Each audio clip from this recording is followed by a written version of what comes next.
நம்ம தலைவன் முகமது நபி ஸல்லல்லாஹு அலைஹி வஸல்லம் அவங்களுக்கு ஒரு பெரிய கவலை. என்ன தெரியுமா? இந்த மக்கள் ஏன் சத்தியத்தை நம்ப மாட்டேங்கிறாங்க? இவங்க நேர்வழிக்கு வரலையேன்னு ரொம்ப வருத்தப்பட்டாங்க. அப்போ அல்லாஹ் சொல்றான், அவங்களுக்காக உங்களை நீங்களே வருத்திக்காதீங்கன்னு ஆறுதல் சொல்றான். இப்போ ஒரு முக்கியமான விஷயம். நாம பார்க்குற இந்த பளபளப்பான உலகம், அழகான பூக்கள், காசு, பணம் இது எல்லாம் எதுக்கு தெரியுமா? இது எல்லாம் ஒரு டெஸ்ட். யாரு ஒழுக்கமா, நேர்மையா வாழ்றாங்கன்னு பார்க்கறதுக்கான ஒரு அலங்காரம் தான் இது. ஒரு காலம் வரும், இந்த உலகம் வெறும் தரிசு நிலமா, வெறும் மண்ணாக மாறிடும். இப்பதான் கதையோட ஹீரோக்கள் வர்றாங்க. அந்த குகை மனிதர்கள், அஸ்ஹாபுல் கஹ்ஃப். அவங்க அந்த குகையில பல வருஷம் தங்குனது ஒரு பெரிய மிராக்கிள்னு நீங்க நினைக்கிறீங்களா?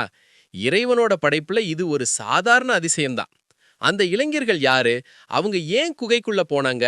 அவங்க தூக்கத்தோட மர்மம் என்ன? அடுத்த வீடியோல அந்த குகை மனிதர்களோட முழு கதையையும், அவங்க எப்படி பல வருஷம் தூங்கி எழுந்தாங்கன்ற ரகசியத்தையும் பார்க்க போறோம். இந்த வீடியோ பிடிச்சிருந்தா லைக் பண்ணுங்க, சப்ஸ்கிரைப் பண்ணுங்க.